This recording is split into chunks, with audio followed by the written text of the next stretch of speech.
할렐루야. 오늘 우리가 함께 읽은 로마서 8장 31절에서 34절의 말씀으로 로마서 강의 67번째 시간 격려라는 제목으로 오늘 함께 은혜를 나누도록 하겠습니다.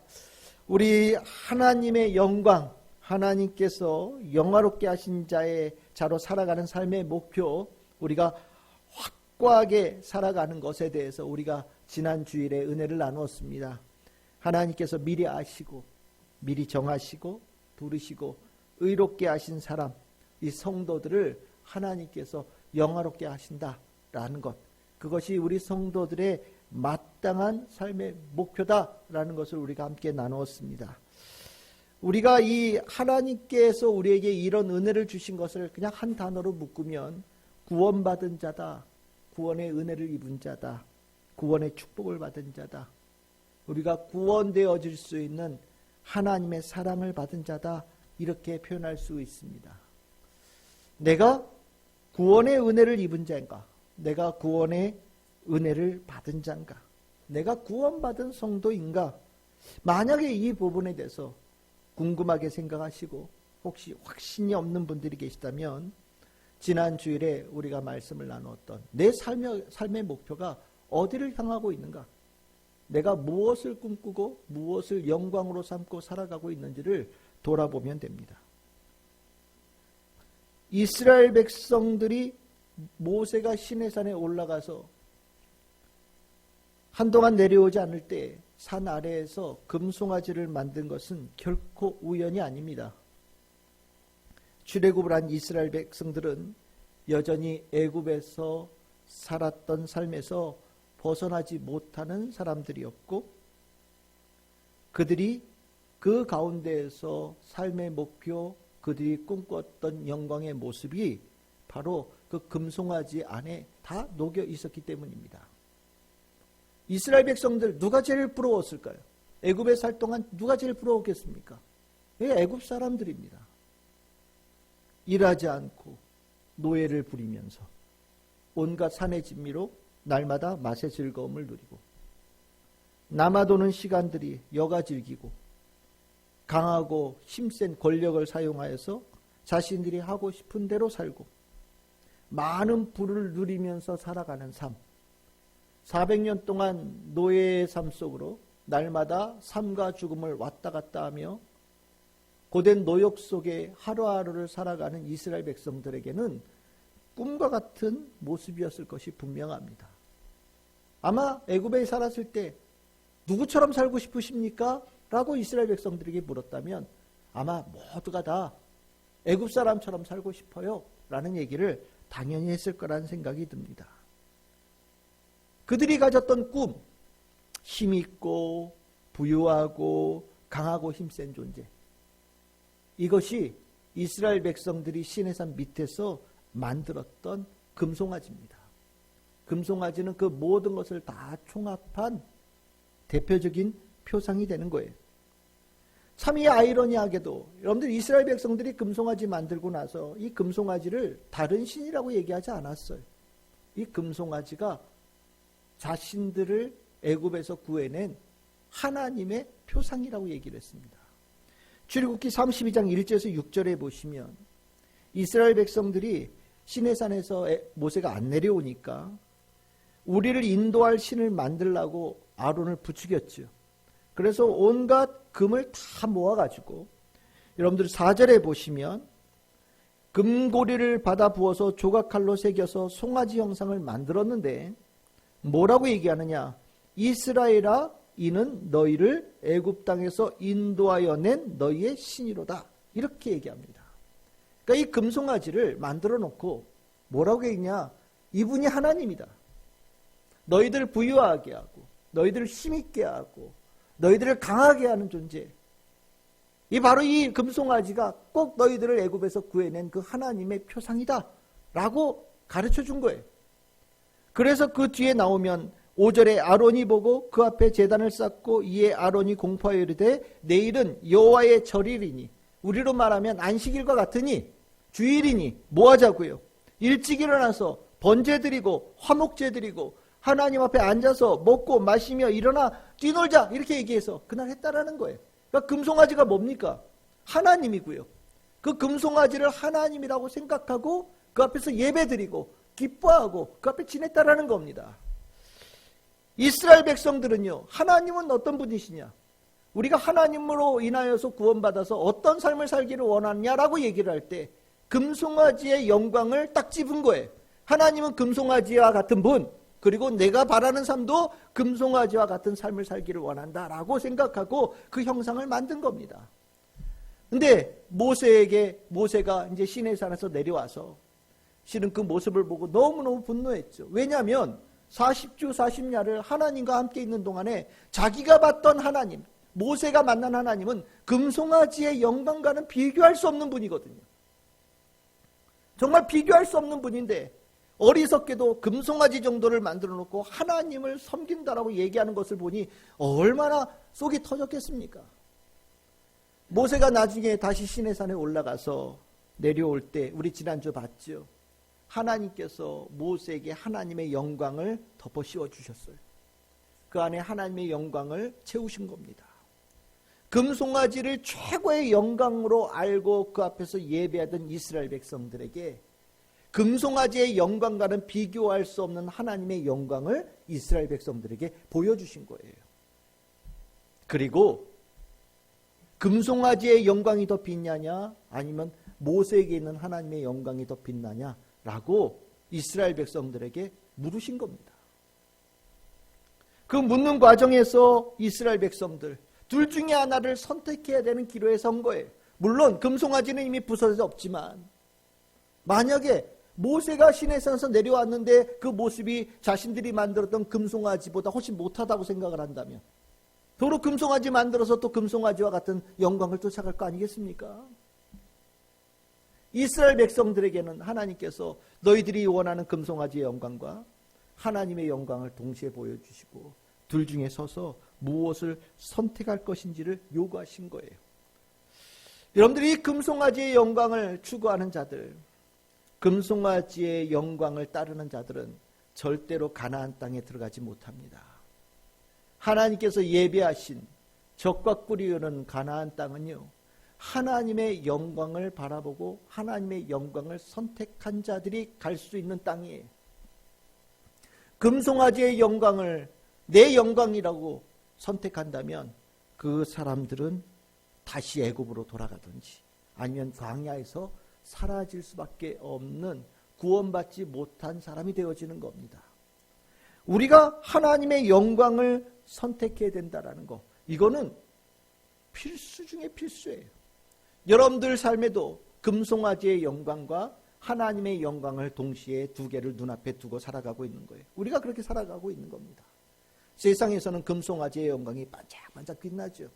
그리고 이 금송아지의 영광을 추구하는 사람들이 줄 서서 있는 세계 속에 살아갑니다. 하지만 구원받은 자들, 하나님의 은혜를 안 자들은요, 하나님의 영광을 보았거든요.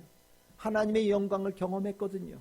그래서 하나님의 영광과 금송아지의 영광 사이에서 두말할 것 없이, 주저할 것 없이 하나님의 영광을 선택하는 삶을 성도들은 사는 거고요.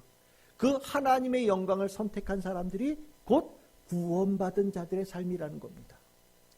여러분들 마태복음 13장에 예수님께서 이 천국의 비유라고 하는 비유를, 짧은 비유가 3개가 나오거든요. 근데 우리가 이걸 천국의 비유라고 얘기를 하는데 여러분들이 한번 잘 보십시오. 마태복음 13장 44절 48절. 천국은 마치 밭에 감추인 보화와 같으니 사람이 이를 발견한 후 숨겨두고 기뻐하며 돌아가서 자기의 소유를 다 팔아 그 밭을 산다. 첫 번째 비유. 두 번째 비유는요, 또 천국은 마치 좋은 지주를 구하는 장사와 같으니 극히 값진 진주 하나를 발견하며 자기 소유를 다 팔아 그 진주를 사느니라. 세 번째 비유는요, 또 천국은 마치 바다에 치고 각종 물고기를 모는 그물과 같으니 그물에 가득함에 물가로 끌어내고 앉아서 좋은 것은 그름에 담고 못된 것은 내버리느니라. 천국은 이렇게 시작하면서 하는 3개의 비유거든요. 연달아 나오는 3개의 비유예요. 근데 이게 천국에 관한 비유냐? 잘 보시면 이게 천국에 관한 비유가 아니에요. 천국을 알게 된 사람이 어떻게 해야 되느냐에 대한 비유예요. 천국이 무슨 보하고 천국이 값진 진주고 천국이 뭐 그물이고 이게 아니에요. 천국의 하나님의 영광을 알게 된 사람은 세상의 영광을 버려버린다라는 거예요. 그리고 하나님의 영광을 선택한다라는 걸 얘기하는 겁니다. 하나님의 나라 천국의 그 영광을 본 사람은 내가 모았던 수많은 진주들 다 버리고 하나님의 그 영광을 손에 쥔다라는 걸 얘기하는 거예요. 하나님의 영광을 통해서 좋은 것이 무엇인지를 아는 사람은 다 모아놓고 정말 좋은 것과 그렇지 않은 것을 확실하게 구별하고 좋지 않은 것을, 악한 것을 버리는 자로 간다라는 겁니다. 그런데 이 과정에서 중요한 포인트가 있죠. 이 일을 어떤 마음으로 하느냐, 이 일을, 이 선택을 어떤 마음으로 하느냐가 중요한 거예요. 어떤 마음으로 할까요? 기쁜 마음으로 하는 거예요. 아까운데 이런 마음으로 하는 게 아니라 이것도 취하고 저것도 취하면 더 부자가 될 것 같은데 이러면서 아쉬워하면서 어떡하지? 이런 마음으로 하는 게 아니라 하나님의 영광을 만나고 하나님의 나라의 축복을 깨닫게 되어진 순간 기뻐하며 즐거워하며 아주 강한 신념을 가지고 기꺼이 하나님의 영광만을 딱 붙잡는 선택을 한다라는 거예요. 이 모습이 어떤 사람이냐? 바로 이게 구원받은 성도들이에요. 금송아지의 영광과 하나님의 영광을 두 개가 있을 때 하나님의 영광을 모를 때는 금송아지가 제일 빛난 줄 알았죠. 근데 구원받은 자들은 하나님의 영광을 안 사람들이거든요. 이 안 사람들은 더 이상 금송아지가 눈에 안 들어오는 거예요. 들어올 이유가 없는 거예요. 금송아지를 버리는 것을 아까워하지 않는다라는 겁니다. 단호하게 버린다라는 거예요. 하나님의 영광을 손에 잡고 하나님의 영광을 붙잡고 하나님의 영광을 구하며 하나님의 약속을 바라보며 살아가는 성도들의 모습을 갖는다라는 겁니다. 내가 구원받은 성도인가? 내가 구원의 은혜를 입은 성도인가? 이 모습을 보면 돼요. 만약에 주저하면 어떻게 될까요? 아까운데 하나님의 영광도 좋긴 한데 금송아지의 영광도 괜찮은데 만약 이걸 주저한다. 그 뒤에 예수님께서 바로 이어서 하신 말씀이에요. 마태복음 13장 49절에서 50절. 세상이 끝날이 이를 때 천사들이 와서 의인 중에서 악인을 갈라내요. 여러분들 이거 세심하게 보셔야 돼요. 의인과 악인을 가르는 게 아니에요. 뭐라고 나옵니까? 의인 중에서 갈라낸다고요. 그럼 의인 중에서 갈라내는 악인은 어떤 사람이냐? 하나님의 영광도 붙잡고 금송아지의 영광도 붙잡는 사람이에요. 하나님의 주신 천국의 축복이 뭔지를 아는데도 불구하고 이제까지 내가 가지고 있던 세상의 그 영광을 쉽게 놓지 못한 삶을 성경에서는 예수님이 뭐라고 표현하냐? 의인 중에 있는 악인이다라고 표현하시는 거예요. 그리고 그들을 갈라내어서 풀무불에 넣을 것이다. 이 풀무불은 가장 강한 불이죠. 쇠를 녹이는, 쇠를 달구는 불이니까 얼마나 센 불이에요. 이 불에 넣겠다. 우리가 보통 심판이다 라고 얘기하는데 이게 언제 있느냐? 세상 끝에 우리가 봤던 종말의 때 예수 그리스도 재림하실 때 그때 있는 일일 것이다 라고 얘기하는 거예요.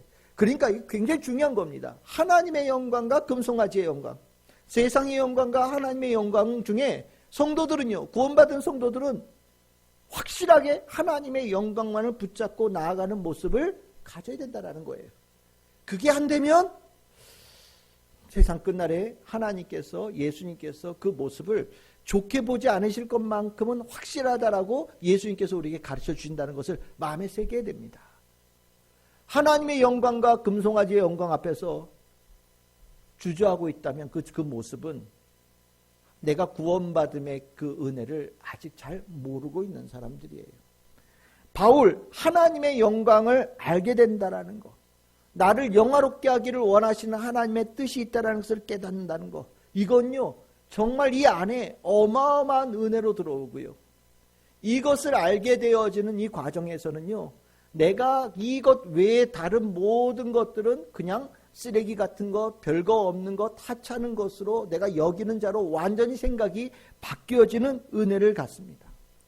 내가 구원받았다라는 이것 자체는요, 어마어마한 감격이에요. 구원받음에 대한 감격은 하나님의 영광을 향해서 살아가는 자의 성도의 심령에 날마다 일어나고 있는 현재 진행형인 삶의 축복입니다. 구원의 감격을 안다라는 것, 이 모습이 누구에게 있었냐? 바로 사도 바울에게 있었던 거예요. 자신이 구원받지 못할 사람이라는 걸 너무나도 잘 알아요. 자기는 죄인 중에 괴수라고 고백한 사람이 사도 바울입니다. 그런데 자기가 지금은 어떠냐? 하나님의 영광을 알고 하나님의 영광스럽게 되어지는 축복을 받은 사람으로서 복음을 전하는 자로 이 자리에 서 있는 거예요. 바울은요, 이 감격이 그 자신을 가만둘 수 없다라는 것을 알고 있어요. 이 구원의 감격에 의해서 내가 입으로 예수를 전하고 나를 이렇게 살리신 하나님의 은혜를 전하고 구원받음이 이렇게 기쁘고 귀하다라는 것을 온 동네 다니면서 전할 수밖에 없는 사람으로 바울이 세워진 거거든요. 이 감격이 이 안에 충만한 사람이었어요. 그 받은 구원의 은혜를 지금까지 로마서 1장에서부터 8장까지 쫙 이어져서 얘기를 한 거예요. 그걸 아주 담담하게 정말 아무것도 모르는 사람에게 구원의 은혜가 얼마나 귀한 것인지를 하나하나 가르쳐주면서 8장까지 온 거예요. 그런데 바울은요, 이미 이 구원의 모든 것을 현재 누리고 있는 사람이잖아요. 그러니까 이 구원의 은혜를 이 로마서에 적으면서 이 안에서 정말 이걸 적으면서 더 깊은 은혜, 더 깊은 기쁨, 더 깊은 감격이 막 쏟아져 나오는 겁니다. 그런 감격이 로마서 8장 31절에서 39절 그 사이에 폭발하고 있어요. 여기는 하나님에 대한 찬양, 하나님께 대한 감사, 예수님에 대한 찬양, 예수님께 대한 감사로 31절부터 39절까지를 채우고 있습니다. 왜냐하면 바울이 하고 싶은 얘기가 로마서 8장 30절에서 이미 일단락 되어졌거든요.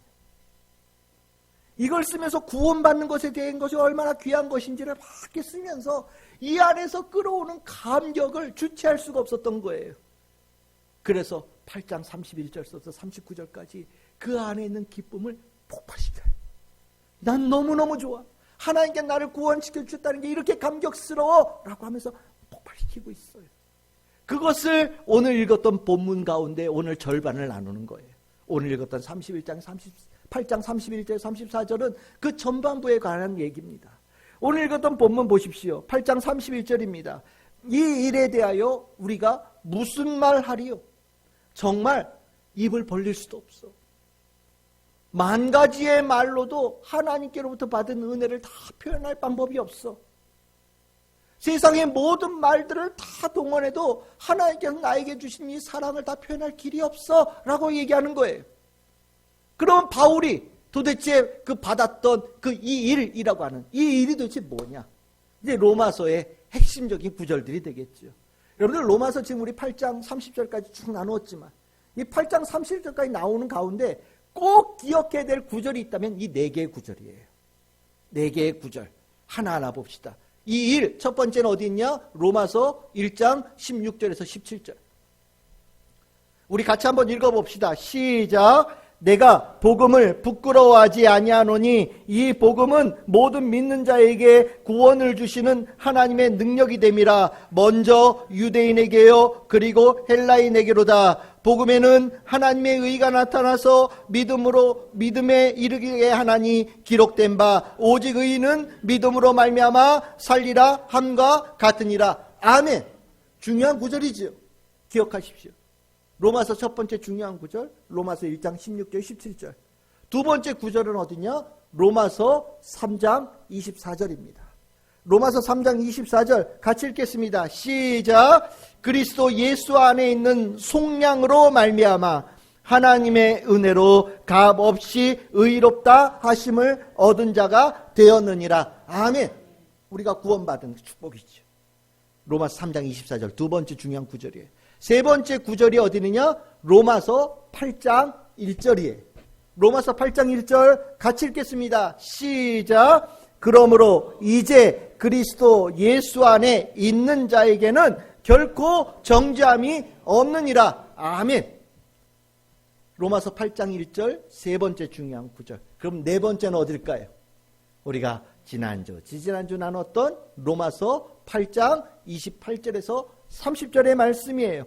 우리 이것도 같이 한번 읽어보겠습니다. 시작. 우리가 알거니와 하나님을 사랑하는 자 곧 그의 뜻대로 부르심을 입은 자들에게는 모든 것이 합력하여 선을 이루느니라. 하나님이 미리 아신 자들을 또한 그의 아들의 형상을 본받게 하기 위하여 미리 정하셨으니 이는 그로 많은 형제 중에서 맏아들이 되게 하려 하심이니라. 또 미리 정하신 그들을 또한 부르시고 부르신 그들을 또한 의롭다 하시고 의롭다 하신 그들을 또한 영화롭게 하셨느니라. 아멘. 로마서 1장부터 8장까지 오는 과정 속에서 바울은 구원 안에 얼마나 많은 은혜가 있는지를 고백하는데, 바울은 이 일이라고 할 때 이 일을 아주 축약해서 얘기한다면 지금 방금 우리가 읽었던 이 네 개의 구절이 이 일에 대한 여러분들이 구원의 은혜의 감격을 가질 수밖에 없는 이유가 되는 거예요. 바울은 이 감격을 가지고 이 글을 쓰고 있어요. 기뻐하며 시열에 넘치고요. 막 정말 머리털이 쭈삣쭈삣 서고요. 이 심장이 터질 것 같은 감격으로 로마서 8장 31절 이하를 쓰고 있는 거예요. 바울이 이 감격에서 이걸 쓰고 있다는 것을 느낄 수 있어야 되고요. 여러분들도 구원받은 성도들로서 이 구절을 읽을 때 여러분들의 심장이 폭발해야 되는 거예요. 심장이 뛰어야 되는 거예요. 머리털이 쭈삣쭈삣 서가면서 이 안에서 올라오는 성령의 능력과 성령의 충만함의 은혜를 여러분들이 느낄 수 있어야 되는 거예요. 남에게처럼 느낀다? 구원의 감격 모르는 겁니다. 구원의 감격을 아는 사람은요, 누가 구원의 감격을 노래하고 찬양하고 하나님께 영광을 올려드릴 때 같이 심장이 뛰어요. 누가 내가 구원받은 은혜를 얘기할 때 같이 눈물을 흘리고 같이 기뻐하는 성도들로 될 수밖에 없어요. 왜냐하면 그 구원의 감격을 누구보다도 내가 알기 때문이죠. 누군 구원받았다고 방방 뛰는데 나는 무슨 먼 산 구경하듯이 이렇게 쳐다보고 있다. 비정상이 누구냐? 그 먼 산 보듯이 쳐다보고 있는 그 사람이 성도로서는 비정상이에요. 세상 사람들은 이해가 돼요. 구원의 감격 모르니까. 뭘 저걸 저렇게 좋아하는데? 아마 이렇게 구경하고 있을 거예요. 근데 성도들인데도 누가 구원의 감격을 얘기하는데 이렇게 쳐다보면서 왜 저렇게 뛰고 있지? 라고 보고 있다면 그 사람이 비정상이에요. 여러분들은 어떠십니까? 누가 구원의 감격을 얘기하고 오늘 여기 바울이 로마서 8장 31절 34절 이렇게 쭉 얘기하는 이 과정에서 우리 아까 읽었잖아요. 이 본문을 읽을 때 여러분들은 어떠셨어요? 이 심장이 바울과 같이 뛸 수 있는 성도들이 되어져야 비로소 구원받은 성도로 내가 오늘 살아가고 있다는 축복의 증거가 되는 겁니다. 여러분들 이 구원받은 성도들은요, 이 안에 구원의 감격이 살아있어요. 하나님의 영광을 선택한 자, 이 안에 심장이 가만히 있지를 못해요. 그런데 굉장히 중요한 거는 내가 하나님의 이 구원의 감격에 살아갈 때 하나님은요, 그 사람을 더 축복하신다는 거예요. 그 구원의 감격이 더 깊어질 수 있도록, 더 풍성해질 수 있도록, 정말 그 구원의 하나님의 영광을 선택하고 나아가는 하나님의 자녀들을 더 풍성한 은혜로 그를 덧입혀 주신다라는 거예요. 그게 오늘 읽었던 바울이 노래하면서 감격하였던 이유예요. 바울은 복음 전하는 과정에서 날마다 더 깊어가는 은혜를, 하나님의 은혜를 경험하고 살았던 거고요. 그것을 오늘 이 본문에다 적어주고 있어요. 여러분들 똑같아요. 여러분들이 구원의 감격으로 살아가지요. 하나님께서 여러분들을 구원의 감격으로 더 깊어지게 할 수 있게끔 하나님께서 은혜를 베풀어 주시거든요. 31절 34절까지 딱 4개의 얘기가 나오는데 하나하나 읽어보면 아 맞아 나도 그래 라고 여러분들도 똑같이 얘기할 수 있을 거라는 생각이 듭니다. 우리 4가지 한번 봅시다. 첫 번째는 어디냐면 31절이에요. 뭐라고 얘기하느냐? 하나님의 영광을 선택한 성도들은요, 누구도 대적할 수 없다라는 것을 깨닫게 하여 주신다라고 얘기합니다. 바울이 그것을 경험했다라는 거예요. 사도 바울은요, 하나님의 영광을 선택하고 하나님의 영광을 바라보고 가는 그 자들에게 대적할 것이 없는 은혜를 날마다 확증시켜 주셨다라고 얘기합니다. 여기 나오죠. 만일 하나님이 우리를 위하시면 누가 우리를 대적하리요? 라고 얘기하는데 여기 만일이라고 할 때 이 가정이 아닙니다. 진실로 그러하다라는 더 강한 긍정을 얘기할 때 이 만이라는 단어를 쓴 거예요. 여기 하나님이 우리를 위하신다라는 이거 어떻게 이해하면 되느냐? 한마디로 얘기하면 하나님이 내 편 되어 주신다라는 걸 얘기하는 겁니다. 대적이라는 게 뭐예요? 내 편이 있고 내 반대편이 있다라는 겁니다. 내 반대편은 나를 이기기 위해서 모든 노력을 다하고 있는 존재들이에요. 나를 이기고 나를 짓밟고 내가 지으면서 눈물 흘리는 것을 정말 바라면서 열심으로 노력하고 있는 어떤 편이 있다라는 것을 얘기하는 겁니다. 그런데 그 과정에서 나 혼자의 힘으로는 이길 방법이 없었는데 신기하게도 내가 그 대적들이 나와 겨루고 싸우려고 할 때 어떤 일인지 계속해서 이기게 되어지는 일들을 경험케 하신다라는 거죠. 이걸 뭐라고 하느냐? 하나님께서 내 편이 되어주신다. 하나님께서 나를 위하여 일하신다라고 얘기하는 거예요. 여러분들 바울 가는 데마다 정말 고생 많이 한 사람들이잖아요. 바울을 기다리고 있는 사람들도 있고 바울의 친구들도 있지만 실은 더 많은 사람들이 바울을 괴롭히고 대적하려고 가는 도시들마다 기다리고 있었던 사람이에요. 바울만큼 적이 많은 사람이 있었을까요? 바울이 전 세계에 현상금 제일 많이 걸린 흉악범 중에 흉악범으로 유대인들 사이엔 쫙 알려진 사람이 바울이었잖아요. 바울 대적으로 따지면 너무너무 많은 사람, 정말 바울이 오늘 죽기를 바라는 수많은 사람들이 존재하는 그런 대표적으로 미움받는 사람이 바울이었어요. 그런데 바울, 우리 전도여행 사도행전 이야기 읽으시면서 아시죠? 바울 어땠어요? 가는 곳마다 수많은 대적들이 바울 죽이려고 했는데 바울 안 죽어요. 바울을 죽이려고 할수록 하나님께서 바울을 더 굳건하게 지켜주셔요. 때에 따라서는 바울이 죽은 줄 알고 버려두었는데 하나님께서 바울을 다시 살리셔서 일어나게 하시기도 하시고, 피할 곳을 알려주셔 도망갈 수 있는 문도 열어주시고, 하나님께서 사람들의 도움을 받게 하셔서 다른 곳으로 피할 수 있는 은혜도 주신단 말이죠. 아무리 대적들이 바울을 죽이려고 노력했지만 바울은 죽지 않았어요. 그 과정에서 바울은 깨달은 거예요. 뭘요? 하나님께서 나를 위하여 일하시더라 라는 걸 깨달은 거예요. 이게 구원의 감격을 가지고 살아가는 자를 하나님께서 더 깊은 감격으로 들어가게끔 만드시는 거죠.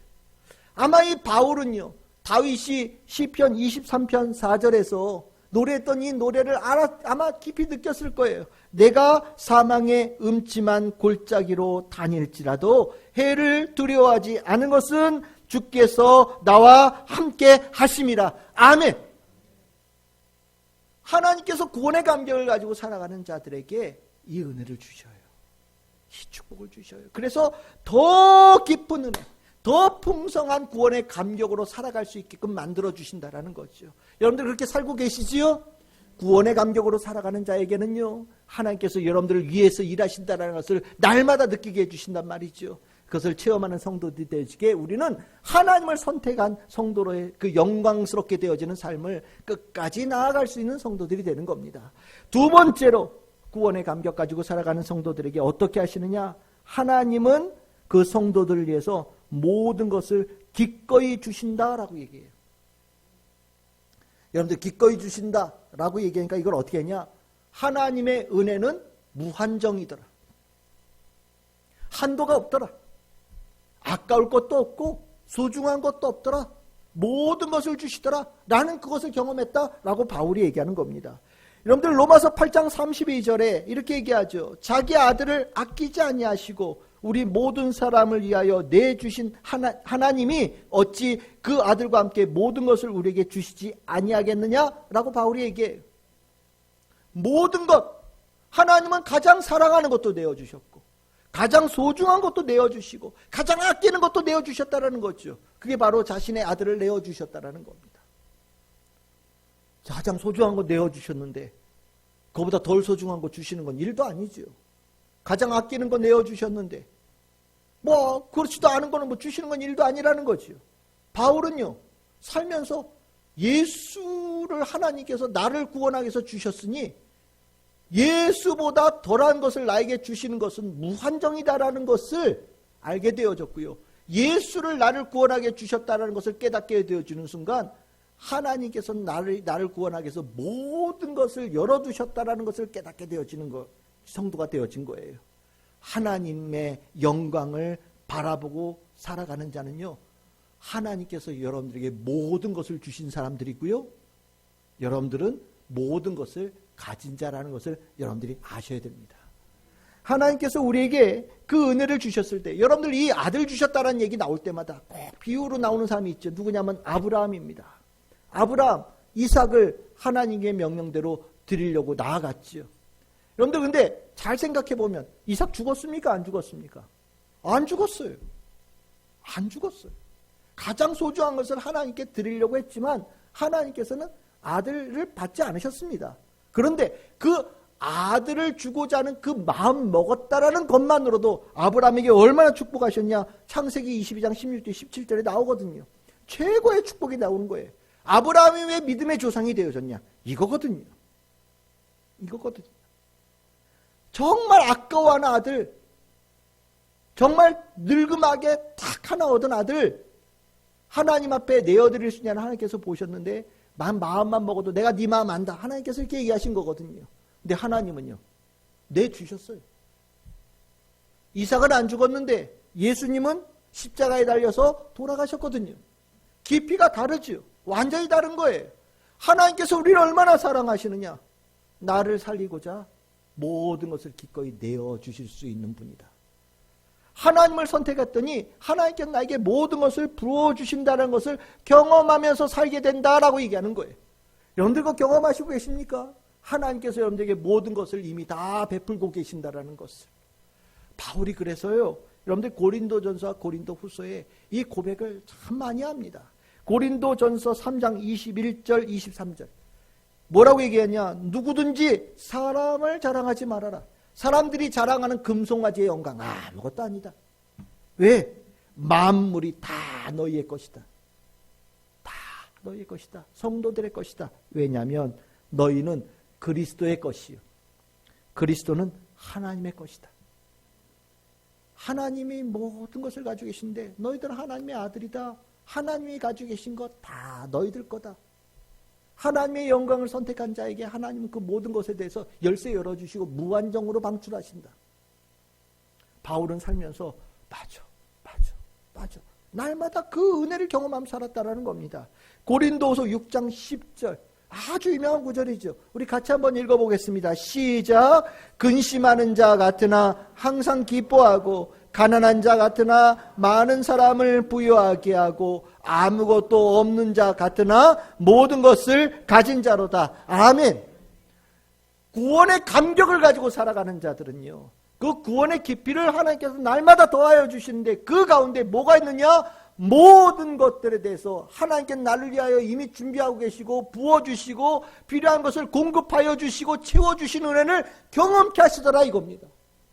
바울의 살면서 우리가 볼 때 참 고생했다라고 얘기하지만 바울은요, 자기 인생에 부족한 것을 얘기한 적이 없어요. 부족한 것이 있으면 하나님께 구하고 하나님께서 이렇게 통로를 통해서 다 채워주시는 은혜를 경험하면서 바울은 산 거거든요. 하나님을 선택하고 살았더니 하나님께서는 필요한 것을 다 공급하여 주시더라. 이게 우리가 은혜, 구원의 감격이 날마다 더 깊게 하시는 하나님의 은총입니다. 세 번째 은총인데 이게 뭐냐? 하나님의 영광을 선택한 것이 옳았다, 잘했다 라는 것을 깨닫게 하여 주신다라는 거예요. 이걸 다른 말로 표현하면 하나님을 선택한 것에 대해서 후회하지 않도록 해주시는 은혜를 내가 입었다라고 바울은 얘기합니다. 하나님 선택하고 산다. 하나님의 영광을 붙잡고 산다. 금송아지의 영광을 버리고 하나님의 영광을 내가 딱 선택했는데 하루쯤 지났더니 아까워. 일주일쯤 지났더니 아깝고 한 1년쯤 지났더니 내가 막 교회 헌신하고 충성하고 봉사했던 것이 막 아까운 마음이 든다. 다른 말 아니에요. 구원의 감격이 옅어진 겁니다. 그런데 하나님께 주신 은혜가 뭐가 있느냐? 내가 하나님을 선택하고 하나님의 영광을 선택한 것을 후회하지 않도록 하나님께서 붙잡아 주시더라. 바울 얼마나 고생했어요? 그런데 바울 보고 당신 후회합니까? 후회한 적이 없다라고 바울이 얘기하는 거예요. 여러분들, 하나님께서요, 하나님을 선택한 자들 얼마나 축복하시는지 여러분들 아셔야 되고요. 반대로 하나님을 선택하고 살아가는 자들을 다시 금송아지의 영광을 구하는 쪽으로 돌리기 위해서 세상에 얼마나 힘써 종용하는지도 여러분들 아셔야 돼요. 목사 되고 살면요, 가끔 이런 얘기하는 사람이 있어요. 참 미련한 소리인데, 혹시 목사 된 거 후회하지 않으십니까? 목사님, 제가 부럽죠. 혹시 제가 이렇게 마음대로 이렇게 다니고 내 마음대로 살고 있는 거 혹시 부럽지 않으십니까? 아닌데요. 부러울 텐데. 부러울 텐데. 목사 된 거 후회하시죠? 부모님이 서원 기도해서 목사 된 거 후회하시죠? 아닌데요. 후회할 것 같은데. 계속해서 물어봐요. 여러분들, 하나님의 영광을 선택하고 나 하나님의 영광을 바라보고 하나님의 영광 선택하고 삽니다. 그럼 옆에서 뭐라고 하는지 아십니까? 금송아지의 영광을 버린 것을 후회하지 않으십니까? 저 멋진 집에 사는 거 혹시 포기한 거 후회하지 않으십니까?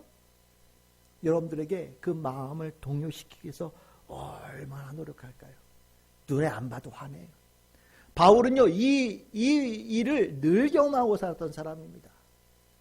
바울을 후회하게 만들고 바울의 가는 길을 옳지 않다라고 만들고 돌아가게 만들려고 이 세상 사람들이 썼던 데가 어디냐? 바로 법정이에요. 계속해서 법정에 고발합니다. 세상의 법의 판단에 의해서 바울이 잘못됐다라는 것을 판정을 받으려고 얼마나 노력하는지 몰라요. 그래서 33절에 뭐라고 얘기했냐? 누가 능히 하나님께서 택하신 자들을 고발하리요 의롭다 하신 이는 하나님이시다 라고 얘기하는 거거든요. 고발을 수도 없이 했어요. 아마 바울만큼 법정에 많이 쓴 사람도 없을 거예요. 그런데 여러분들 우리 사도행전 봤잖아요. 피의자로 고발당한 사람으로, 고소당한 사람으로 법정에 섰는데, 법정에서 보면 이 바울이 고발당한 사람인지 피의자인지 좀 헷갈리죠. 오히려 선생님이에요. 거기 있는 사람들을 가르쳐요. 오히려 그 사람들이 옳고 그른 걸 잘 모르고 있어서 그들에게 옳은 것을 가르치고 오히려 나와 같은 사람이 되라고 그들을 오히려 종용합니다. 완전히 입장이 바뀌어져 있죠. 왜 이러느냐? 세상에 아무리 옳고 그른 것 재보려고 해도요, 하나님의 의로움과 그릇에 대한 판단을 뒤바꿀 수 없다는 것을 바울이 알기 때문입니다. 여러분들이 하나님께서 하나님의 영광을 선택한 것을 내가 후회하지 않도록 하나님께서 우리를 굳건하게 붙들어 주시고 하나님께서 하나님의 영광을 선택한 것이 옳다라는 것을 내가 계속해서 확증할 수 있도록 나에게 은혜를 부어주시는 거예요. 그게 뭐냐? 하나님의 말씀이 진리다라는 것을 내 심령에 새겨주시는 겁니다.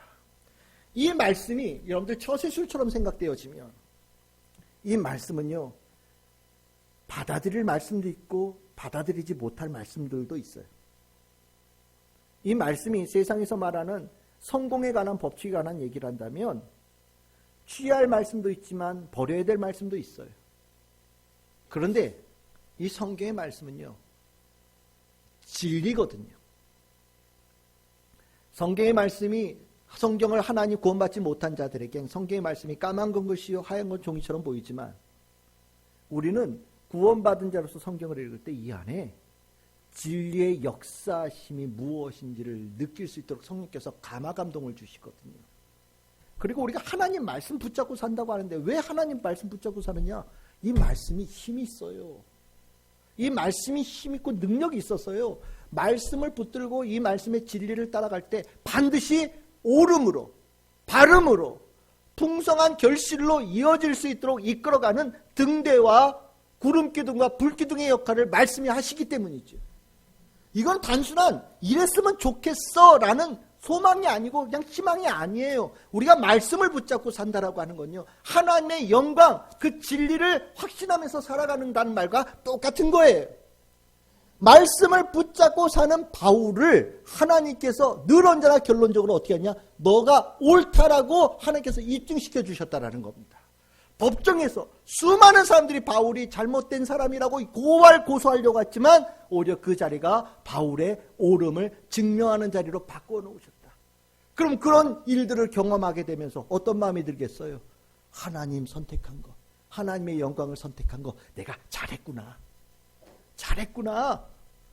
후회하지 않도록 만들어 주신다라는 거예요.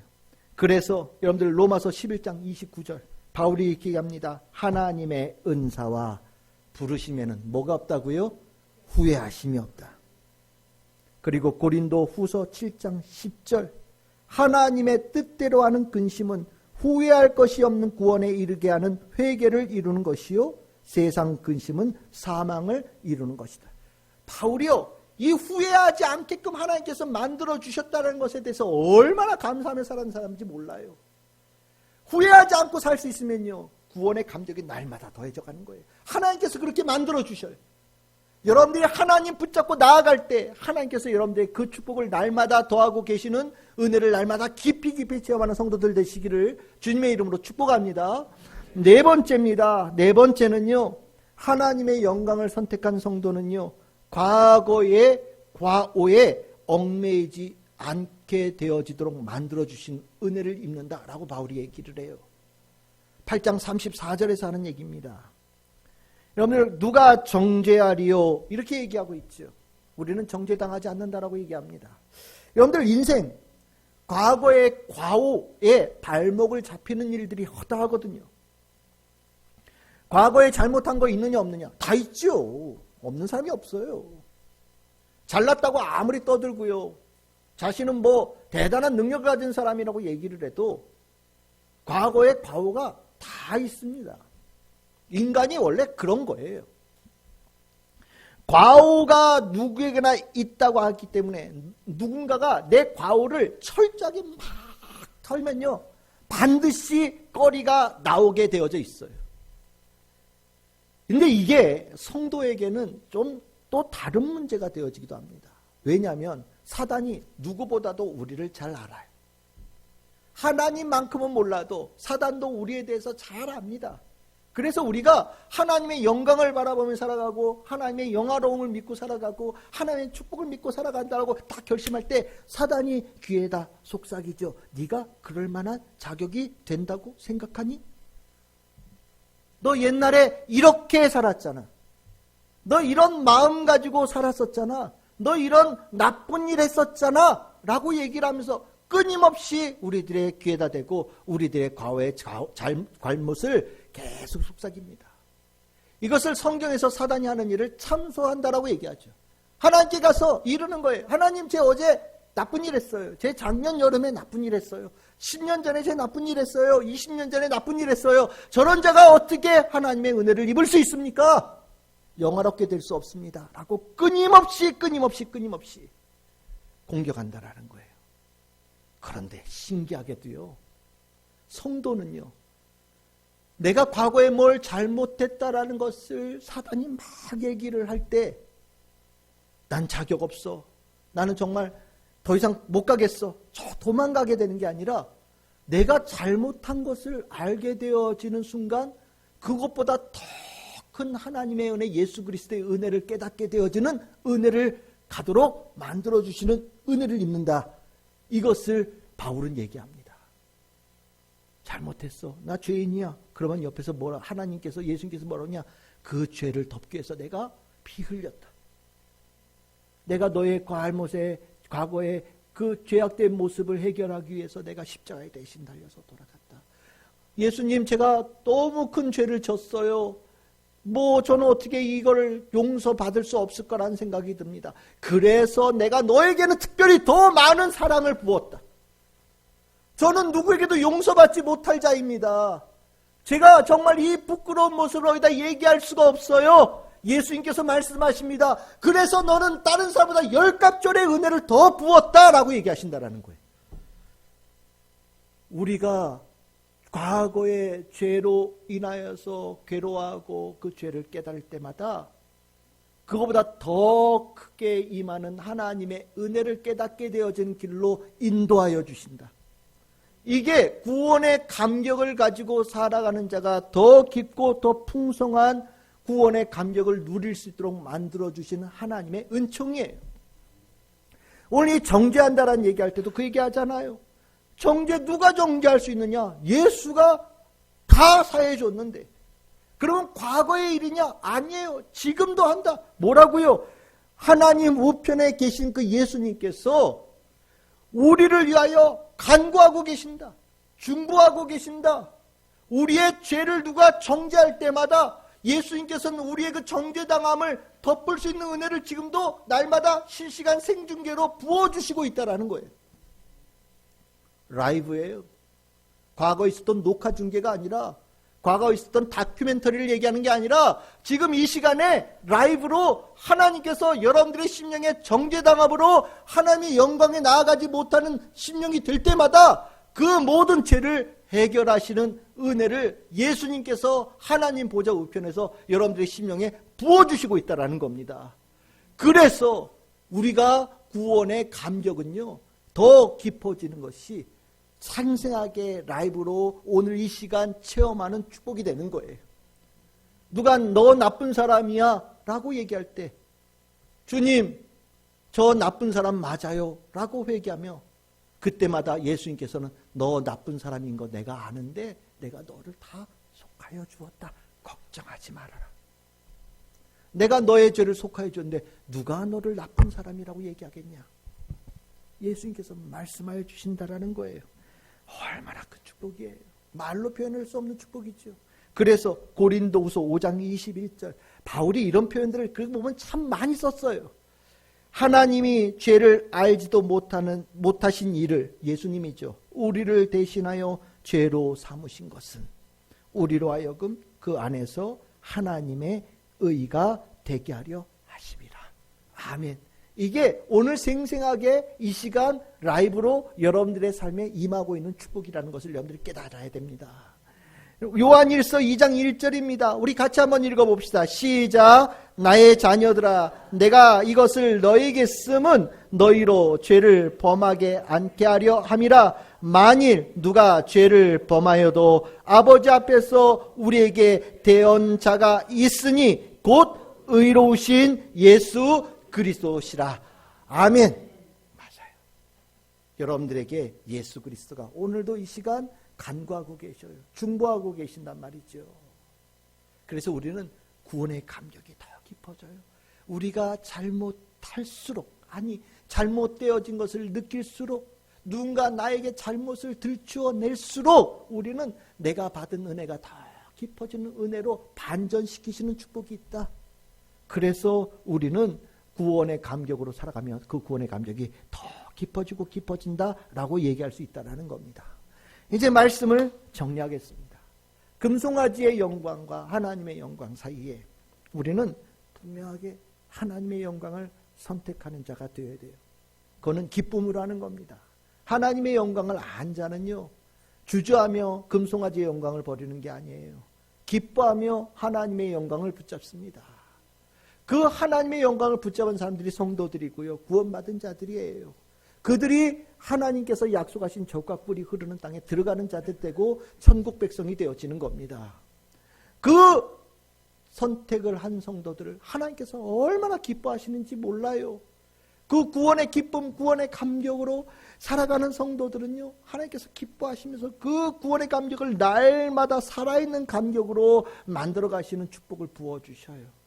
그래서 누구도 대적할 수 없다는 것도 알려주시고, 그래서 우리에게 무한정으로 은혜를 베풀어 주신다는 것도 깨닫게 하여 주시고, 또한 우리의 선택이 옳았다라는 것도 확증하여 주시고, 후회 없는 하나님을 선택한 자가 되게 하여 주시고, 또한 더 나아가서 우리가 죄 지은 자이지만 그것보다 더 큰 은혜가 날마다 더하여지는 축복도 우리에게 허락하여 주신다라는 겁니다. 오늘 우리가 나눈 이 말씀은 귀한 말씀이에요.